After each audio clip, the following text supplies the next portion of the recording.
bienvenidos a un nuevo programa del Periscopio, transitando esta temporada 2018, luego de los éxitos y los comentarios tremendos que hemos recibido durante el 2017. Así que hemos hecho una apuesta, hemos tenido una lluvia de inversiones y vamos por todo en este 2018 para llegar a donde nos merecemos, por supuesto. Estuvimos discutiendo en el grupo de producción durante esta semana qué tema abordar y se nos ocurrió discutir el tema del aborto. Está claro que por estos días, ¿sí?, la despenalización del aborto está en todos lados, por lo cual empezamos a pensar, bueno, está bien, pero ¿desde dónde? ¿De qué manera encararlo que implique una mirada que sea diferente? Así que vamos a tratar de encarar el asunto desde lugares donde habitualmente no se están dando. A lo mejor acertamos, a lo mejor no tanto. El panel del Periscopio, como siempre, con María Pía López y Mario Santucho. ¿Qué tenemos para empezar sobre este programa, sobre el tema de la despenalización del aborto? Bueno, todos sabemos y todas sabemos que en este momento está transcurriendo el debate en el Parlamento de la Nación respecto de distintos proyectos de legalización del aborto.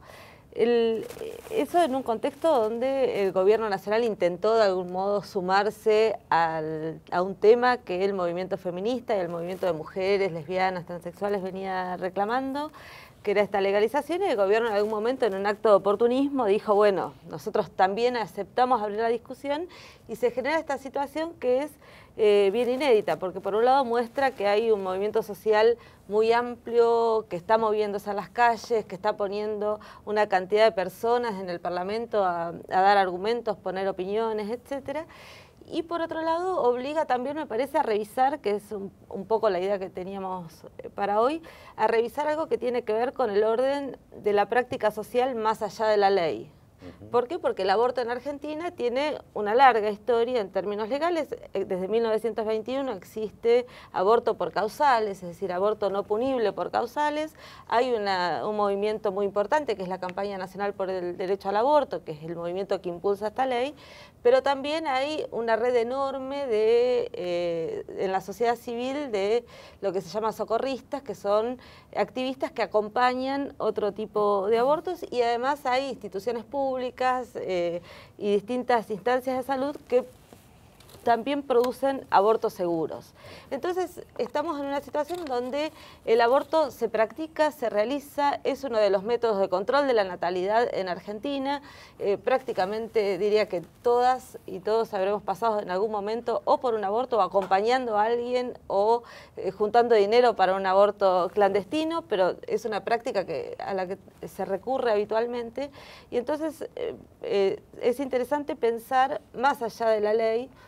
¿Qué pasa con algo que se sostiene y se practica como método de control de la natalidad en este país, ¿no? Mario. ¿Cómo andan? Muy bien. Me alegro.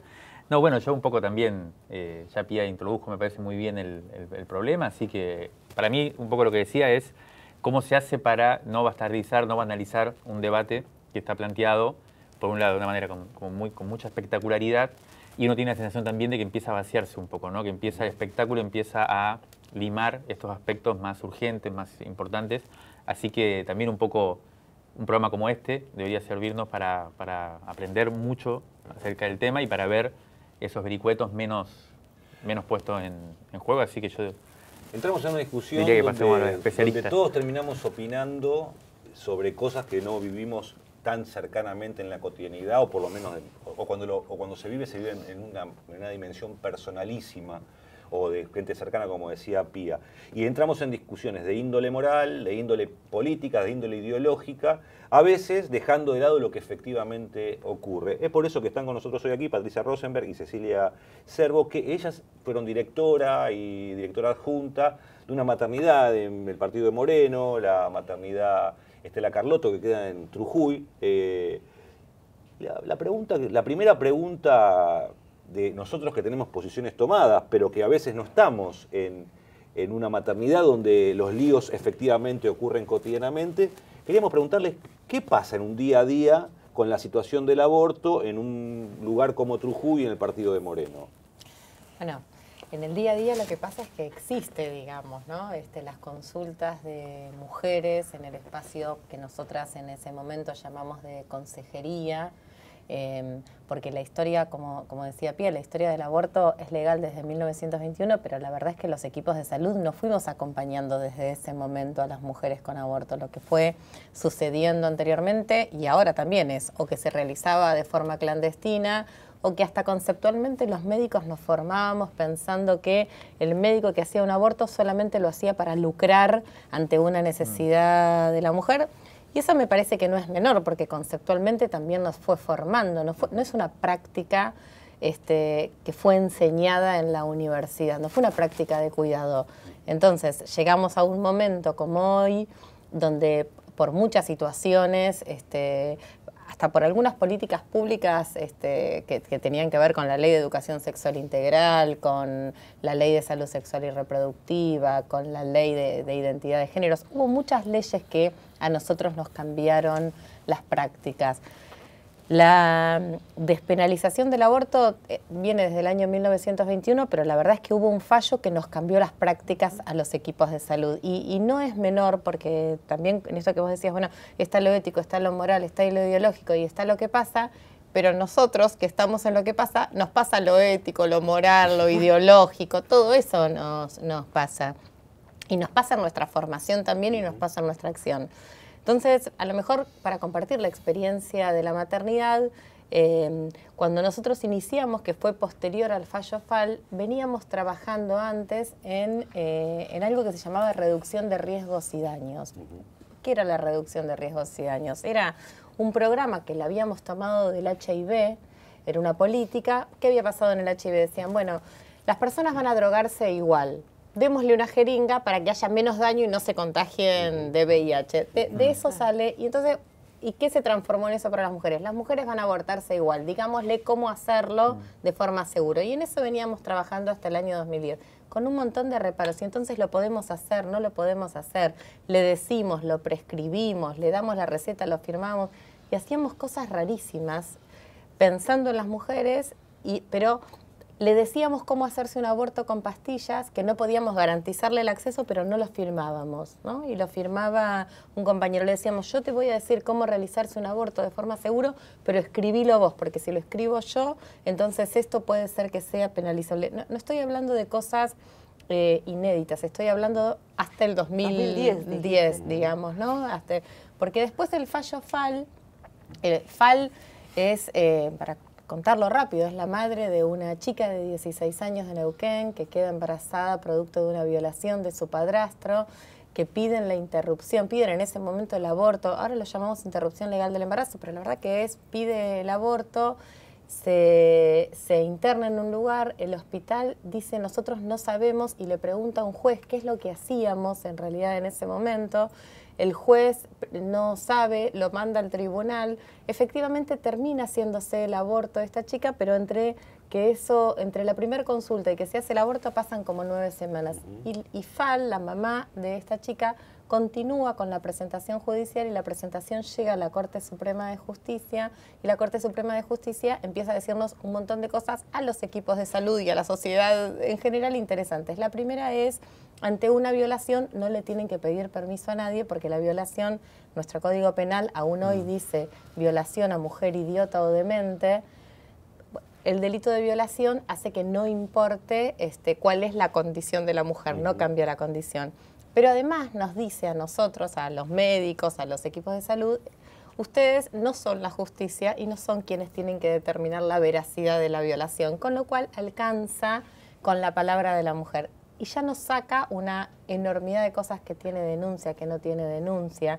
Yo cuento esto porque aún hoy siguen pasando estas cosas, que una mujer viene y dice, bueno, pero si tenés la denuncia podemos practicar la interrupción del embarazo. Podemos ponerle a esta situación que contás, que es bien interesante porque plantea los problemas de los médicos puntualmente enfrentándose a una situación, pero podemos, digamos, en una maternidad del conurbano como es esta, en un barrio popular como Trujillo, digo, ¿en qué medida o en qué número esos datos aparecen? Que esta cuestión de ser consejeros de personas, ¿eran muchas, eran pocas? Situaciones de gente que llega con abortos mal practicados, situaciones en donde se puede efectuar efectivamente el aborto porque la chica dice, fui violada. Digo, ¿en qué proporciones estamos hablando? Digo, porque si no a veces parece que estamos hablando de casos muy puntuales y nos cuesta, sobre todo los que no participamos de esos espacios, poderlo dimensionar.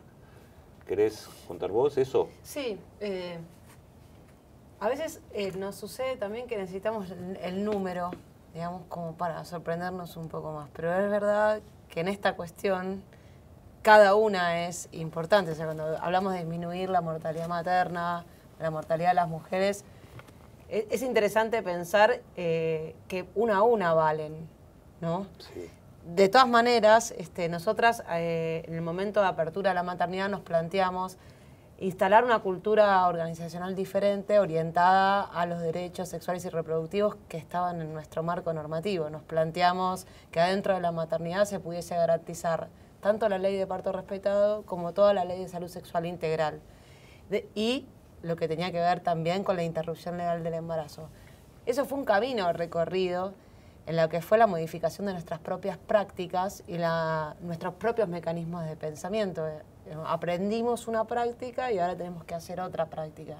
Y esto es como si nosotros aprendiésemos a andar en bicicleta con 4 ruedas y después nos van sacando ruedas y nos cambió la práctica.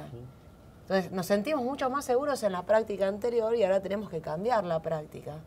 Y eso que se le está pidiendo hoy a los equipos de salud durante el debate, en estos años, con la ley, incluso de parto respetado, lleva un tiempo de transformación social y una gestión específica de eso, del acompañamiento y la frustración que se siente cuando alguien te dice lo que venías haciendo no es más así, tenés que hacer otra cosa. Si seguís haciendo lo que venías haciendo, estás violentando los cuerpos de las mujeres, los niños y las niñas. Ese proceso genera un impacto sobre los equipos de salud que después hay que salir a, digamos, acompañar para que remeden una nueva práctica en la que los profesionales de la salud, todos, nos sintamos bien al servicio del otro. La apertura de la maternidad fue una apertura progresiva. Nosotros comenzamos con consultorios externos, entonces tal vez ahí las consultas de salud sexual eran una determinada cantidad. Continuamos por partos y entonces en la consulta de salud sexual, cuanto más agrandábamos el acceso a derechos, la gente más se acercaba y entendía que era un lugar de garantía de derechos, entonces empezó a solicitarlo cada vez más. Nosotras dejamos la maternidad con el informe de gestión del año 2017, con un número de partos aproximados de cerca de los 1.400 partos y un número de interrupciones legales de aproximadamente 200, con un número de consejerías que superaba los 500. Hoy por hoy, esos números en relación a la interrupción legal del embarazo tal vez se tripliquen y el número de partos se conserva igual. Quiero decir, claro, los lugares que vamos garantizando derechos, la gente se acerca a pedir lo que necesita. Si necesita una ligadura, también sucedió esto con la ligadura tubaria y también sucedió esto con la vasectomía, que también se ofreció en la maternidad un modelo de vasectomía sin bisturí. Inicialmente eran 2 personas, más luego fueron 3, más luego fueron 4 y después se tuvo que agrandar los tiempos del quirófano orientados a la ligadura tubaria, no porque nosotros, no solamente por haber asumido la responsabilidad de querer hacer un hospital de gestión absolutamente responsable, es decir, y medir los tiempos obsoletos de los quirófanos y pensar en sentido de gestión qué podemos ofrecerle a la gente con estos quirófanos libres, sino también porque la gente empezó a sentir que ese era el lugar donde los derechos sexuales y reproductivos estaban garantizados en el 100%. Incluso cosas no tan extrañas como qué número de pastillas del día después entrega cada hospital. ¿Cuánta gente sabe que en cualquier hospital y en cualquier clínica de la Argentina, si tenemos la necesidad de una pastilla del día después, un administrativo me la tiene que dar y es mi derecho? Una pregunta, ¿cuáles son los métodos de interrupción legales de embarazo más utilizados o cuál es la diferencia? Hoy la interrupción legal del embarazo es un método muy seguro, ¿no? Absolutamente seguro. La interrupción legal del embarazo depende de las semanas de edad gestacional, pero se puede realizar con medicación, con el misoprostol. El misoprostol es un medicamento que, por ejemplo, en nuestro país no está disponible solo como misoprostol. Esto es muy importante, ¿no? Es un medicamento que vino asociado a otra medicación, al diclofenac, porque el misoprostol era un componente, para decirlo rápidamente, para que no tuviera acidez la persona que se toma un diclofenac. Y entonces, hoy la interrupción se hace en nuestro país con misoprostol, separado el núcleo del diclofenac. Entonces, caseramente tenemos que mojar el comprimido, abrirlo, sacarlo un núcleo, ¿sí?, de diclofenac, y esto hace que, por ejemplo, una mujer, para poder realizarse un aborto en las semanas de gestación hasta la semana 12, tenga que colocarse 4 comprimidos juntos. Imaginemos esto, porque no es menor, no es lo mismo 4 comprimidos juntos que un comprimido que tenga la dosis adecuada, como sucede, por ejemplo, en Uruguay. Entonces, ahora vos me decís, ¿la práctica desde lo médico es seguro? Claro que es una práctica médica muy segura. Se hace con medicación y se puede hacer también con algo que se llama aspirador, que es un aspirador para evitar lo que antes se llamaba como raspado, legrado, curetaje, que dejaba a la mujer con un montón de cicatrices, porque hay una situación con el aborto que tiene que ver con que hay muchas mujeres que se mueren por haberse realizado un aborto aséptico, hay otras mujeres que no se mueren por haberse realizado un aborto aséptico, pero que le quedan secuelas de por vida en su decisión posterior de tener un hijo o no, y hay otras mujeres que pueden seguir teniendo hijos, pero que le quedan secuelas de por vida por haberlo vivido en la clandestinidad. Y son las 3 cosas, obviamente, entre la vida y la muerte no hay, pero no es cualquier vida lo que hay que vivir tampoco después de haber pasado por una situación de aborto. Entonces son esas 2 formas antes de las 12 semanas, ¿no? Antes de las 12 semanas se utiliza el misoprostol. Existe otra medicación que no está en nuestro país, que sí está en Uruguay, que es mifepristona, que es una medicación que está recomendada por la Organización Mundial de la Salud, que en nuestro país no está porque como el aborto no está legalizado, es una medicación que su uso es exclusivamente para realizar interrupciones del embarazo y que en nuestro país no se utiliza. Así que lo que tenemos disponible es el misoprostol y la aspiración manual endouterina, que se utiliza o cuando fracasó el tratamiento ambulatorio o cuando quedan restos. Y después va variando de acuerdo a la edad gestacional y a la situación individual de cada mujer en esa situación. Con respecto al misoprostol, ahí sabemos la cantidad de ventas que tiene porque lo vende un laboratorio. ¿Eso se sabe la cantidad de ventas que tiene efectivamente el laboratorio? No hay números? No se sabe la cantidad de ventas efectivamente que tiene un laboratorio, porque también con el misoprostol pasó una cosa similar a la que fue sucediendo con el aborto antes, digamos, ¿no? Así como antes el aborto era una práctica cara para hacerla segura, por eso cuando nos decimos, no es la condición social lo que hace que una mujer se haga un aborto, no, la condición social lo que predispone es que una mujer se pueda morir, porque las que más se mueren esto que escuchamos 20 veces de Favaloro, se mueren las mujeres pobres, es una realidad, ¿no? Una mujer que tiene una posibilidad económica de pagar 20.000 pesos, 25.000 pesos, en general lo puede hacer en un lugar con condiciones sanitarias más o menos adecuadas. No sabemos porque no hay regulación, no hay, nadie va a preguntar, a ver, díganme si tienen una MEU, entonces no le hacen un legrado, le hacen una ecografía posterior, tienen sangre segura, un montón de cosas que son necesarias legislarla para la seguridad. Pero entonces, ¿qué pasó con el misoprostol ahora? El misoprostol era un medicamento barato hasta que empezó a hacerse masivo el uso con el aborto. Hoy es un medicamento caro y entonces hay farmacias que pueden venderla a 2.000, hay otras farmacias que pueden venderlas a 4.000. Parece que es un precio distinto si la mujer viene con receta o sin receta. Y entonces no hay control de los tratamientos porque siempre también atrás hay alguien que puede lucrar aún con los causales que hoy existen de despenalización. Sí, no, estuvo en precios cuidados el misoprostol, ¿no? Claro. Está en precios cuidados. Estuvo en precios cuidados. No, te preguntaba porque decía, sí, efectivamente la situación de clandestinidad, por decirlo de un modo, hace que los números sean muy difusos. En cuanto a las ventas de un medicamento realizado por un laboratorio, no debería tener un número preciso de qué cantidad se vende, y por lo que decís vos de los precios, es que tiene un solo uso. Sí, no tiene un solo uso porque también es verdad que el aborto no es solamente lo que hoy estamos discutiendo del aborto, ¿no? Digo, hay situaciones de abortos que, por ejemplo, nosotros decimos huevo muerto y retenido, ¿no? Un embarazo que se detiene en el tiempo en algún momento de forma natural y no sabemos por qué, y que a veces es necesario hacer la evacuación uterina con misoprostol. No es el único uso que tiene. Pero también son datos que en general no es una política pública recabarlo, porque si no nos enfrentaríamos con estos números, es decir, mira, hay 700.000 nacimientos y 500.000 abortos.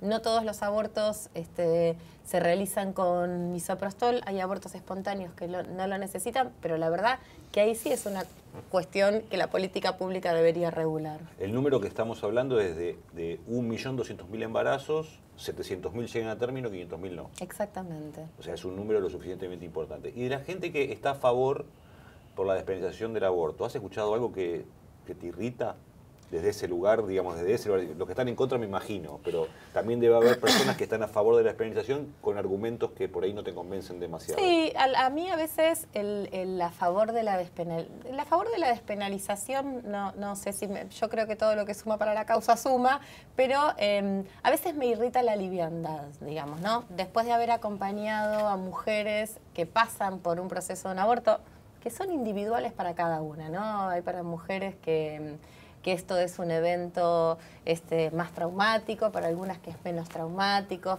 porque cada una de nosotras podrá vivenciarlo como sea. Lo que sí creo es que siempre es un evento importante, digamos, ¿no? A lo mejor hay algún argumento que tiene que ver con la liviandad de no haber estado acompañando o de no haber sido una mujer que tuvo que realizarse un aborto o que eligió realizarse un aborto. Esa situación de liviandad siempre me parece que también cosifica a la mujer de la misma forma que otros, ¿no? Digo, para una mujer pasar por la situación de un aborto, insisto, individual, para algunas con más complejidad, para otras con menos complejidad, pero es una marca biográfica, digo. Es muy difícil que una mujer no recuerde cuántos embarazos tuvo, cuántos llegaron a término, cuántos no, cuántos hijos. A mí sí me parece que hay que pensar siempre en cómo acompañamos adecuadamente al otro, y que así como muchas veces los médicos o los equipos de salud imponemos consciente o inconscientemente nuestra hegemonía, la cosa de la lucha tan aguerrida también impone una hegemonía sobre una mujer que se hace un aborto y que a lo mejor la pasa mal, digamos, no es que puede salir con una bandera. A mí desde la pregunta me gustaría sumar que no me produce irritación, pero sí hay cosas que me preocupan y mucho, me interpelan, como es pensar que cómo vamos a hacer con los equipos de salud a los cuales les pasan muchas cosas de acompañar sistemáticamente a mujeres en la decisión de aborto y de la continuidad del embarazo también, digo, ¿no? O sea, hay equipos de salud integrados no solamente por médicos, hablamos de obstétricas, enfermeras, instrumentadoras, hemoterapistas, un montón de colegios científicos, de asociaciones científicas que debiesen estar al servicio de esos equipos para acompañar estos procesos de transformación. Pero también debemos ser honestas, no es que lo charlábamos hoy antes, no es que hace 3 años o 4 años nosotras pensábamos lo mismo. O sea, es un proceso de transformación social el que estamos viviendo relacionado al feminismo, relacionado a la igualdad entre los géneros y a la propia decisión de la mujer sobre su propio cuerpo, pero que tiene que ir acompañado también de una transformación con los equipos de salud y con los equipos de educación. No es lo mismo lo que nos va pasando como trabajadores de la salud a medida que vamos viendo situación por situación.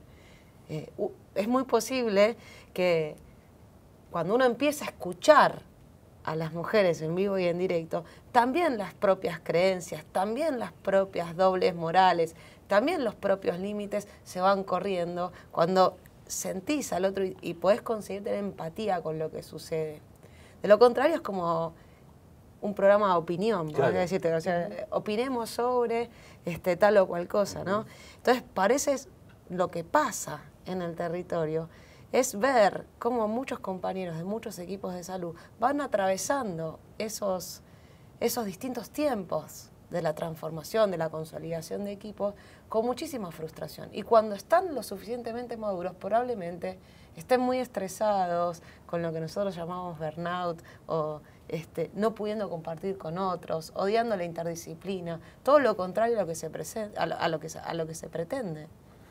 Hay un cambio que tiene que ser cultural, que no se resuelve exclusivamente con la sanción de leyes, lo hemos vivido con un montón de leyes que se han sancionado en Argentina, de salud reproductiva, la ley de medios, Parto por ejemplo, respetado. incluso que luego implica irremediablemente una evolución de las culturas, de los gremios intervinientes en algunos casos, y de una práctica que lleva tiempo. Vamos a parar un cachito y después vamos a meternos con otra cuestión. Quiero que me cuenten por qué no están más ahí trabajando. Dale. Literalmente nos echaron por razones políticas. Esto fue lo que nos dijeron. En realidad, quien nos echa nos dice... hay nacimientos de izquierda, de derecha, nacimientos parece K, que nacimientos... hay nacimientos de izquierda. Sí, hay nacimientos. Yo creo que sí, la verdad que sí hay nacimientos de izquierda y de derecha. Nosotras durante, digamos, la maternidad nace en un contexto, ¿no? Yo creo que también esto es real. Las instituciones no son aisladas, digamos, ¿no? Entonces, la maternidad Estela de Carlotto, que además se llama Estela de Carlotto, tiene un contexto político de nacimiento. Porque la ley de parto respetado, porque la interrupción legal del embarazo, porque la diversidad sexual se dan en un contexto. Y entonces a nosotros también nos permite accionar una política de salud en ese marco y hablar de otras cosas que no era estrictamente un ateneo para ver cuántas ampollas de oxitocina decía la Sociedad Latinoamericana de Ginecología que había que colocar, sino hablar de cómo cambiar las prácticas. Así que, por un lado, teníamos una identificación no con el kirchnerismo, una identificación con una forma de hacer que tenía que ver con garantizar derechos a las personas. Eso me parece que es una primera razón. Estuvimos durante un año, nosotras fuimos directoras desde el inicio, desde la gesta de la idea de la maternidad, porque en ese momento trabajábamos en el municipio, que es de donde se genera la idea, y después del cambio de gobierno, cuando asume el gobierno de Cambiemos en la provincia de Buenos Aires, nosotras seguimos durante un año en la maternidad. Conocíamos a quien era en ese momento la ministra de Salud porque veníamos trabajando con UNICEF, con Sintonía, pero también era un año de crisis, donde nosotras veníamos gestionando como podíamos, pero presionando sobre las cosas que todavía le faltaban a la maternidad para poder seguir. Y ahí hubo dos situaciones. Una situación es para fin de año, para el fin del 2016, invitamos al cierre del año a Estela de Carlotto, que ya había venido otras veces a la maternidad. Le invitamos al cierre del año, al encuentro hospitalario, como querramos llamarlo, encuentro de equipos le llamábamos nosotros.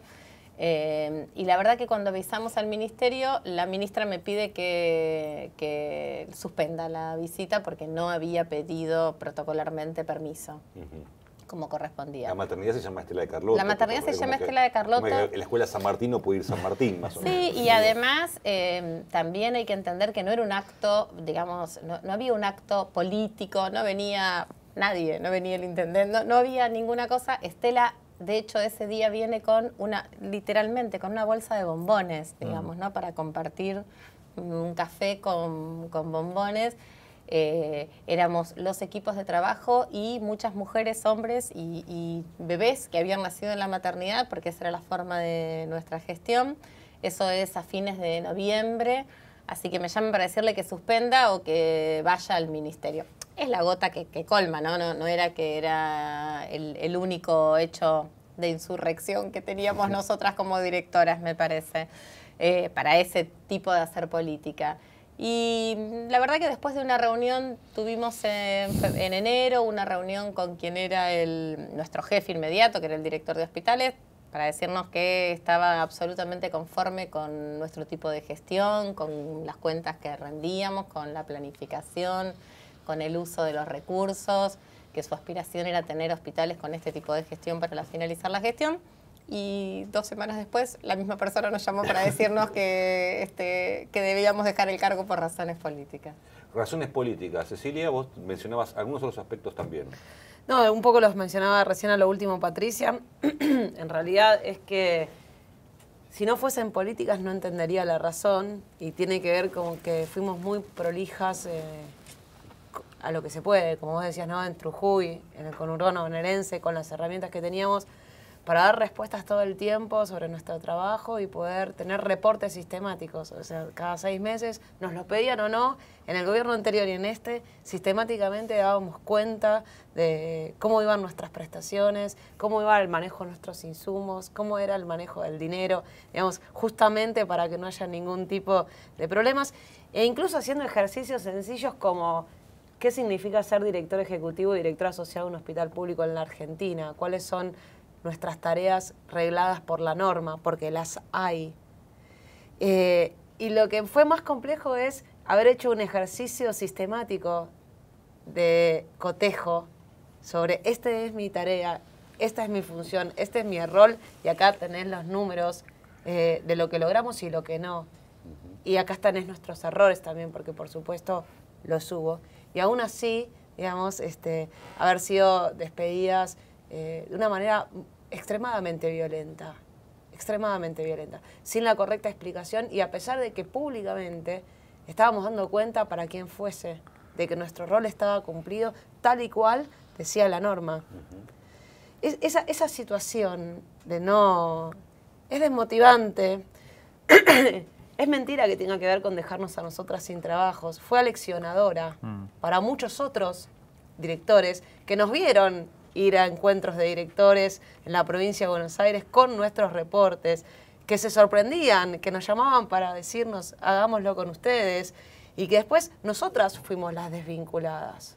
Hay una pregunta, la desvinculación o el despido de ustedes de la maternidad, ¿puede pensarse como parte de un plan más general respecto del trabajo, o la destrucción o el límite de equipos de salud? Porque vos decís recién, Cecilia, que es aleccionador.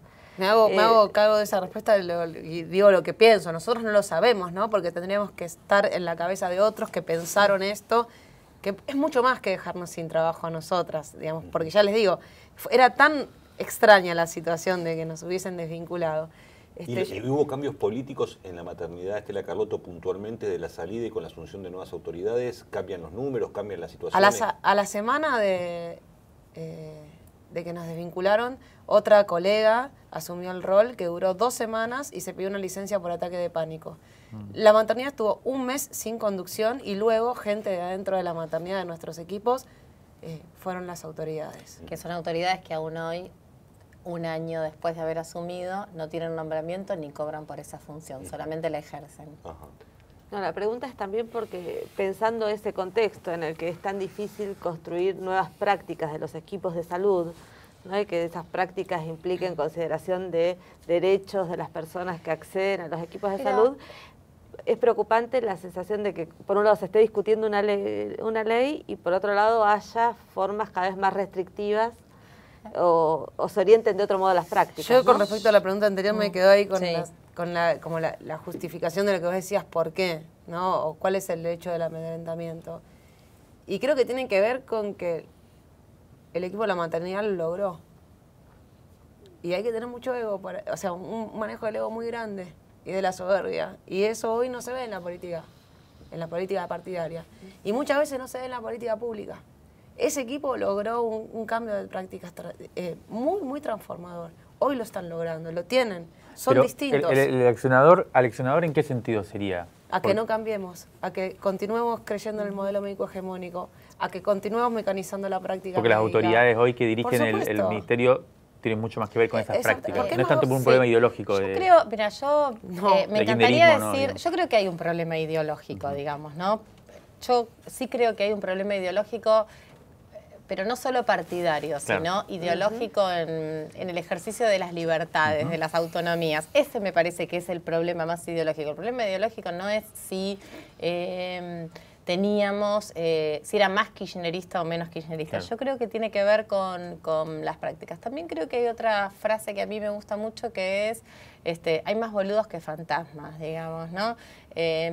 Y en eso yo creo que, no sé si había una cosa tan grande de aleccionemos, saquemos a estas 2 mujeres que están sino que lo que sentían era que se le corría la seguridad porque era un lugar en el que explícitamente nosotros decíamos que no se podían manejar las cosas. Ningún hospital de Buenos Aires, de Argentina, del mundo entero es manejable porque los trabajadores de la salud tenemos una altísima autonomía. Altísima autonomía. Lo que pasa dentro del consultorio es inmanejable para cualquier persona, con lo cual lo único que uno tiene que tratar, y es lo que nosotras hacíamos con 1000 estrategias diversas, distintas, peleadas, consensuadas, era ver cómo compartíamos proyectos comunes con nuestros compañeros de trabajo para garantizar el derecho a mujeres y hombres.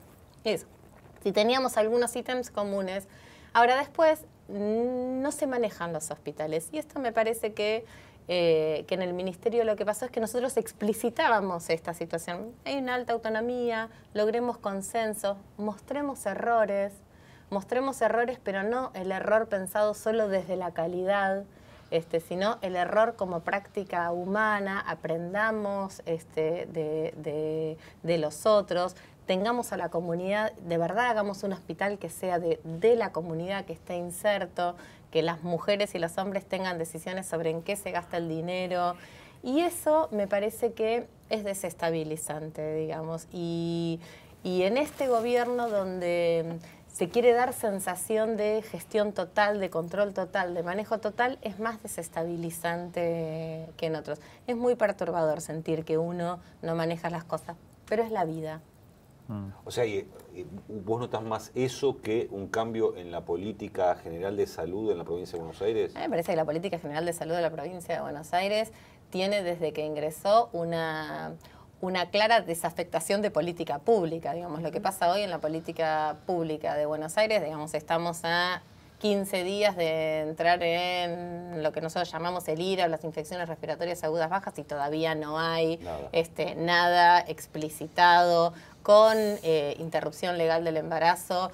Les decimos a los hospitales que tienen que hacer cosas, pero no le compramos un solo misoprostol, y entonces los directores de los hospitales, de los centros de salud, hacen chinos, gastan por caja chica, gastan plata de una casa. Entonces, a mí me parece que claramente hay una despolítica.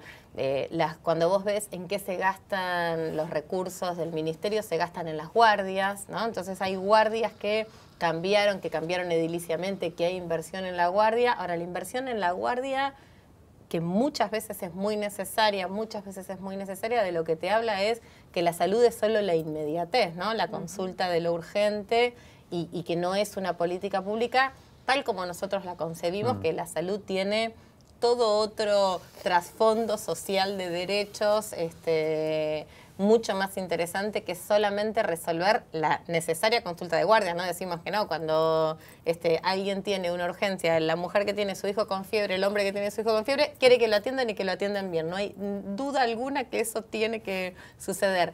Pero además hay que poder trabajar más en condiciones sociales, en sistema de salud. La política pública de este ministerio está destinando plata. Me parece que mirar a dónde van los recursos es interesante.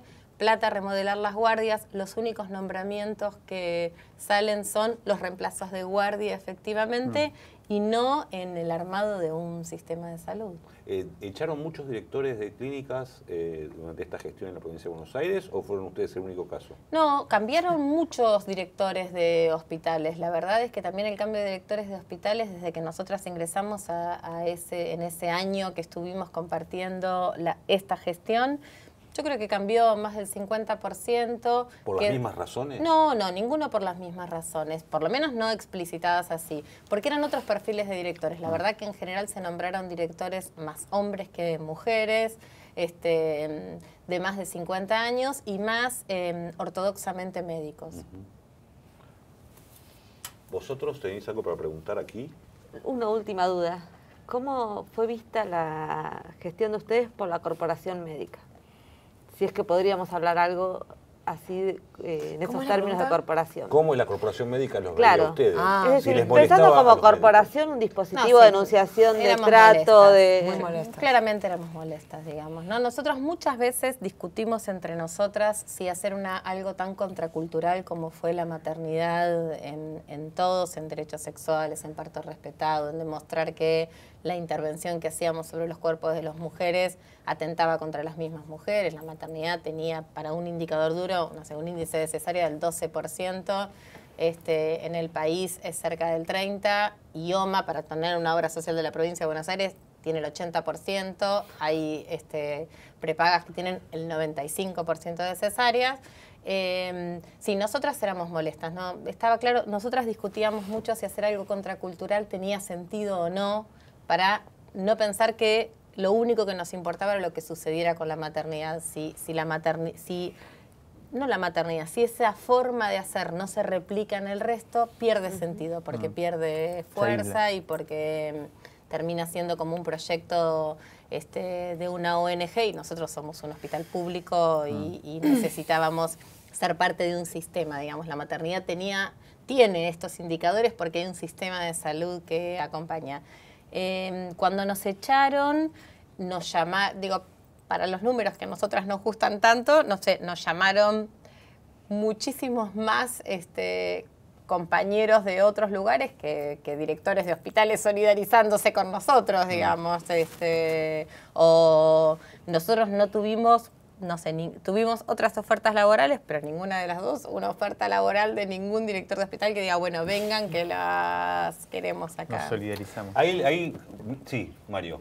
Yo una última pregunta, pero volviendo al primer bloque, puede ser, como para terminar, y espero que no sea tomado como una banalización de la discusión, no, pero escuché muchos argumentos en la discusión ahora en la Cámara y en los medios y demás, de que en general las mujeres pobres no están a favor de la despenalización, como que tienen una visión más conservadora de su... ustedes que me imagino que han tenido mucho ejercicio de diálogo por lo que cuentan y demás, ¿es así, no es así? En principio habría que preguntar a las mujeres pobres, o sea, lo que digo, es esta cosa de la mujer pobre no tiene voz, ¿no? Nosotros hablamos de lo que nosotros, humildemente, con el permiso de la mujer pobre, ¿no? Cada mujer tiene su propio pedido, no importa, sin discriminación clasista. Nosotras vimos que hay muchas mujeres de todas las clases sociales, incluso en la maternidad, que necesitan la interrupción legal del embarazo, por circunstancias diversas, hasta por malformación congénita, si querés, en donde hoy en la Argentina hay muchos lugares donde un embarazo de un niño incompatible con la vida es forzado a terminar, solamente porque los equipos de salud no tenemos una norma, una ley que permita despenalizar esta práctica. No sé, creo que es una opinión, digamos, no sé vos qué pensás. No, me parece lo mismo, digamos, ¿no? En esta misma banalización me parece que decir las mujeres pobres o las mujeres jóvenes o las mujeres ricas o las mujeres, no sé, es volver a ser cosificante con las mujeres, digamos, ¿no? Nosotros, si no cosificamos o por una mujer o porque una mujer pertenece a una clase social, sí creo realmente que hay condiciones de vulnerabilidad que hace que las mujeres elijamos mejor o peor, ¿no? A veces la violencia, no poder elegir, cuando vos no podés elegir qué darle de comer a tu hijo, cómo darle de comer a tu hijo, es difícil entonces pensar en elegir sobre el cuerpo. Esto no sea solamente en la pobreza, pero creo que hay condiciones estructurales que son de mayor opresión, porque una mujer pobre también tiene condiciones materiales de no elección, hasta generacionalmente, que también las tuvieron sus padres, ¿no? Y eso me parece que pesa al momento de pensar en si yo puedo o no decidir sobre su cuerpo. Porque después la despenalización, la legalización no habla de la obligatoriedad, habla de la posibilidad de elección. Incluso en situaciones de interculturalidad que se dan en la Argentina y sobre todo barrios del conurbano bonaerense de tercer y cuarto cordón, en donde nosotros tenemos mucha población en donde el rol de la mujer es reproducción todavía. Sí. Entonces es probable que una mujer también sienta que su rol es reproductivo, ¿no? Y simplemente porque somos una sociedad habitada por muchas culturas, entonces... Hay veces que nosotros, y por lo que preguntaba Mario también, que me parece interesante, es que insistimos con el tema de cierta estadística, porque efectivamente uno necesita tener algunos números que justifiquen una política pública. por poner un ejemplo, se habló de penalizar a los chicos de 14 a 16 años cuando había habido 2 casos, con lo cual hay veces que a profesores de música varones se les complica entrar a trabajar por algunas situaciones que ha habido de denuncias de abuso, y por ahí es un caso. Entonces, es decir, necesitamos dimensionar el problema para tener en cuenta cómo abordar una política pública. De todos modos, también quiero decir que, siendo ustedes médicos, está buenísimo que tomen a las personas caso por caso, cosa que justamente en el espacio médico no ocurre. Justamente se ha trabajado excesivamente en la estadística, entonces salen como choripanes los pacientes. Entonces, reivindicar una cosa y poner en contexto que nosotros necesitamos para entender cierto nivel estadístico, y que ustedes están hartos de la estadística porque dicen, che, cada paciente es un paciente particular. Quizás en eso aparece el tema reivindicable bien de los casos en particular, y algunas generalizaciones que necesitamos también para poder entender la dimensión del problema, como los números. ¿Ustedes creen que la ley sale o creen que no sale? Y la segunda pregunta, una para que conteste cada una. Suponiendo que la ley saliera, ¿se puede implementar en las condiciones actuales de recorte presupuestario y todas las cosas que nosotros conocemos? ¿Vos crees que la ley sale? Yo creo que la ley sale porque soy una optimista ultranza, básicamente. Sí, creo que la ley sale porque este gobierno, si tiene algo, es pragmático, digamos, ¿no? Y en esto me parece que la presión social ejercida y tanta cosa puesta en el debate en los medios cambia las ideas rápidamente, digamos, ¿no? El pragmatismo. Y yo en esta ley en particular no me peleo. Me preocupa mucho más la Cámara de Senadores que la Cámara de Diputados, claramente, y hay que estar atentos a no bajar la guardia y a seguir realmente que los representantes sean representantes del pueblo y no de las provincias como abstracciones, de los gobernadores como concreciones o de los poderes también como concreciones. Así que sí, yo creo que la ley sale. Cecilia, ¿vos sos optimista al respecto? Soy optimista, pero creo que es inimplementable. O sea, la realidad es que no quiero ser peyorativa, pero casi ni pienso en si sale o no sale, porque si no sale en esta, sale la próxima. Mi mayor perturbación es cómo acompañamos a los equipos de salud en las condiciones de precariedad laboral en las que hoy se encuentran muchos compañeros y compañeras de los hospitales públicos de la Argentina, municipales, nacionales y provinciales, con estos sueldos, con estas condiciones laborales. ¿Cómo les pedimos además que hagan una transformación en sus prácticas, que acompañe este proceso que hoy parece maravilloso, que es la salida de esta ley? Es mucho más desafiante cómo vamos a implementar. ¿Cómo no va a pasar lo mismo que con la ley de parto respetado? Tiene 10 años de salida de las cámaras, tiene más de 4 años de reglamentada, y seguimos teniendo un 60% de episiotomía, que es una mutilación femenina en la vagina de las mujeres, sistemático en la Argentina. No, más nada. Cecilia Cervo, Patricia Rosenberg, le vamos a agradecer muchísimo que haya estado hoy aquí con nosotros. Por algunas cosas que plantearon, me hicieron acordar a otro fenómeno, a otra corporación, digamos, como que en algún momento debería aparecer un espacio que se llame medicina legítima, o academia legítima también, que ponga en discusión algunas prácticas que tenemos y que no dependen necesariamente de los gobiernos en muchos casos, sino que son prácticas culturales, instaladas, que por lo general no se radican claramente con leyes, sino con cambios culturales que exceden largamente este asunto. Bueno, espero que les haya gustado este primer programa. Intentamos abordar el tema de la discusión sobre la despenalización del aborto, incorporando algunas otras cositas más. Así que nos veremos pronto. No esté ahí desperdigado, navegando por internet. Cada tanto pegue una mirada a ver si tenemos algo nuevo. Hasta luego.